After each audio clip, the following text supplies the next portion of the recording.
once you start training professionally and stuff like that, it does something to you. Like this is what I read. I read that a lot of times we fight out of fear. You know what I'm saying? But once you start training and you become more professional, you're not afraid of that confrontation anymore. So you kind of like talk them out of fights. The last time I almost got in a big brawl, my first time going to the UK, and I was with Hans Motorkamp and some fighters, and one fighter was real small. I was with Dean Lister too, and one fighter was real small. Long story short, these rugby guys are trying to bully us. And the biggest one was trying to fuck with the small guy. And I said, hey, man, leave him alone, man. And he had no idea who he was. This was right after I fought Chuck. So I was UFC champion. He didn't know. And I was like, hey, bro, chill out. And he started talking shit to me. I said, look here, let me buy you a beer so I don't have to beat your ass. And he looked at me because he thought I was going to be scared because he was way bigger than me. He's like, what? You buy me a beer so you don't have to beat my ass? He thought it was funny. Long story short, I go to the bathroom and I'm pissing, and I'm from the streets of Memphis. I always watch my back, and I see him walking in the bathroom behind me, and I can see his silhouette out of the chrome on the toilet, right? And he started getting behind me. So I kind of slowly stopped pissing and get ready, to move when he go try to punch me. And then one of his teammates walk in, and he was like, Rampage Jackson, what the fuck you doing here in England? Then the guy was like, oh, you know him? He was like, you don't know who that is? He just knocked out Chuck Liddell. He's the baddest man on the planet right now. He's like, how the fuck you don't watch UFC? He's like, no, I don't watch that shit. I said, man, but he didn't know that me and him had problems. And the dude, and his teammate just saved his life. He just saved, because I was going to try to kill him. If he tried to attack me, I was going to try to kill him. Self-defense, fuck it. Yeah. And maybe his teammate's going to jump in. I'm used to being jumped, and I'm not scared of it. And I go washing my hands. He come to me. He said, hey, you want to buy me that beer? And I'm like, man, fuck you, get the fuck out of my place. That was the last time. Nobody else tried to, and that was years. That was back 2007. I never even see you confrontational. What's the worst thing you ever seen in a street fight? The worst thing I ever seen in a street fight? Fucking time I went to jail. No, that's not good. Yeah, one of my teammates fucking hit me in the mouth with a fucking payphone. What? Yeah. You said teammates? Yeah. One of my teammates, when I was wrestling in college, he wrestled a weight class heavier than me, and he was just a fucking dick. He didn't like my kind, you know what I'm saying? And he was a fucking dick, and his own roommates didn't like him, and he was getting kicked out of school for some shit. And I had just smashed my girl, and okay, I don't know if you guys know this UFC fighter named Corey Hill. He was in college with me. Him and one of my other friends. He fight for the PFL champion. I don't know why I haven't brain fart on his name, but I just talked to him. Instagram. Anyway, Corey Hill, he passed away now, R.I.P. He stole my Black and Mild, my last Black and Mild. So I smashed my chick, and I go and Lewis Taylor is his name, Lewis Taylor. Him and Lewis Taylor was roommates, and I'll go to their room, knock on the door to give him. I'm like, man, you stole my Black and Mild. They smoking my Black and Mild. I'm like, give me my shit. I shouldn't have been smoking. I was wrestling anyway. But anyway, I go back to my room, and the door was locked. Because those college dorms, the door automatically locks, and I'm beating on the door trying to get in, and she in the bathroom. I didn't know what was going on because we had connecting bathrooms, and no dudes there. They ain't had no bitches, so everybody trying to swarm on a dude bitches. The girl was there. I thought one of my fucking teammates was trying to smash my chick because that's what happens. That's what happens. I ain't gonna lie. So I'm beating on my door like, what the fuck take you so long to open the door? You were just on the bed. Anyway, this guy called from around the corner. He was like, don't you see him on the phone? You can't see he's on the phone. He's in the corridor around the corner. Long story short again, he hits me.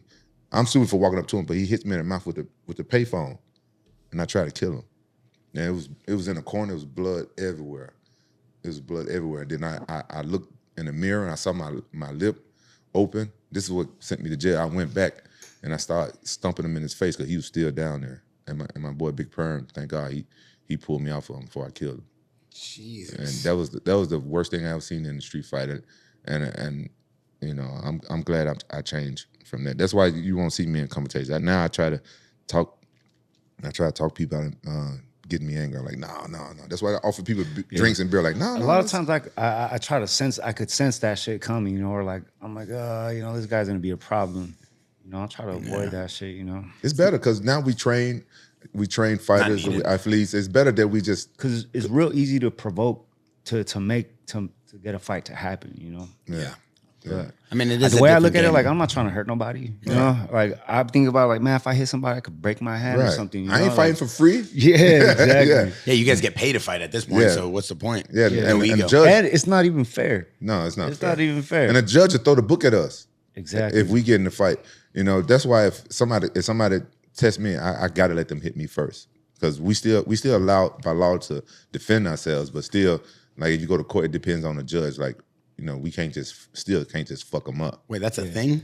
Yeah, because you're a fighter. Yeah. We like the judge will look at us. They'll look at us bad. Like we still allowed to defend ourselves. Look what happened to Joe Schilling. Yeah. You remember some guy flinched at him and he mollywopped him. You know, like I would have done the same thing. Like people talk shit, but honestly, like, our reaction time is just so quick. Yeah, like he flinched at him. Joe's right away 1-2. Yeah, Bam. boom. Like he didn't continue to beat him up. Like He walked off. He walked off. I mean, walk off KO. A lot of people talking about Mike Perry right now being the baddest dude on the planet with bare knuckle and just being just unstoppable. Seems like you had some success with Mike Perry. What's your thoughts on Mike Perry? Man, you know, shout out to him. He's doing his thing. He's making a killing. He's about to fight Jake Paul, make a ton of money. I heard he's doing his thing over at was it Bare Knuckle? Yeah. At Bare Knuckle. And shit, it's a good look for me. So I'm the last person to beat him, and I was his last fight in the UFC. And yeah, I've thought about how that would be a major fight outside the UFC to box him. You know? Do you think he's going to do good against Jake Paul with boxing gloves on? Yeah, I mean, shit, fucking. You know, there's that like kind of like Jake Paul kind of has people throwing fights. You know, I was surprised he beat Diaz. I was surprised Jake Paul beat Diaz, got past him, but You think Jake Paul throws fights? No. I think He pays people to throw fights. yeah, he pays people to throw fights. Possibly. I low key feel like that too, but I really? sat right here and I asked Woodley. But that's what and Woodley said he didn't throw it. yeah, I told him to blink twice. I said blink twice if you got paid to throw that, and he didn't blink. Do I need to FaceTime Woodley? No, don't. Okay. We here with D. Yeah, Don't man, disrespect behave. our guest. He trying to disrespect our guest. Behave. Nah, but I think Perry got some power. You know, he could definitely take a fucking punch though. Yeah. That guy How could is take that? it. I mean, you fought him. How can this guy just keep eating these punches? I mean, he fought some incredible talent so far in bare knuckle. It seems like nothing phases him. Yeah, I think he's just built for bare knuckle, for a tough ass fight. You know, bare knuckle is a whole different. It's a whole different league. You know, I went to a Game Bread show, the bare knuckle MMA, and that shit's fucking brutal. Like 4 dudes left on stretchers that day. For real? Yeah, and that's just different. You know, bare knuckle. That's like old school MMA, like how it started off back in the day. Yeah. It's intriguing though. That's just brutal. Yeah, but I don't think I could ever do bare knuckle because I punch so hard and I always hurt my fist. Yeah, so me that's too. why I got to tape. Have you noticed I rap, but then I tape. That's funny you say that because when I was holding pads for you, you got a little mad at me because I wasn't holding them right. Why is that? Because I hit hard, and so I got to tape tape my wrist. So my wrist is so it's tight and my knuckles get fucked up. Like when I fought Dan Henderson, I tore ligaments in my knuckles. Oh, I got torn ligaments on my shit too. So I probably would never be able to do bare knuckle. Yeah. Why is that? Just my hand, it don't even close like 100%, like all the way. Like I've had like 3 surgeries. You can't make a whole fist. Nah, I What can't. is I that? gotta, How is that caused though? Run me through that real quick because So- everybody talks about this bare knuckle. I have hand like a situation. lot of scar tissue because I had 3 surgeries on there. So like when I get closer to a fight, I have to like do like all the exercises and stuff. I haven't done it in a while. That's why it's all stiff. Oh, but if you do it, the rehab, it'll close for your Yeah. fight. But you just can't do that year. You don't want to do it year round. It's a lot of work. I usually do it when I'm in Vegas over at the PI, but it's hard when I'm in California. What does taping your wrist do when you are punching? I've seen you wrap your hands a little bit differently from everybody else. Yeah, it makes it more stable because sometimes when you hook, you know what I'm saying, the power, it just makes it gives. But I like it really stiff and no diddy. You like it really stiff, brother. I knew it so well.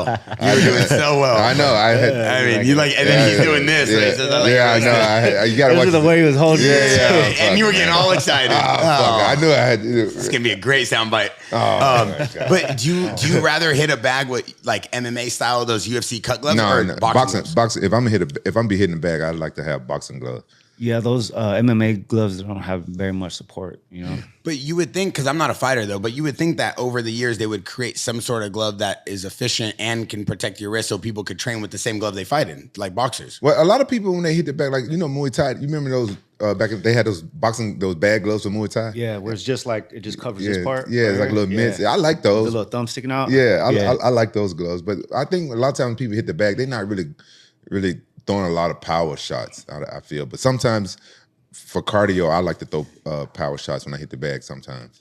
I guess everybody has like a different training regimen, right?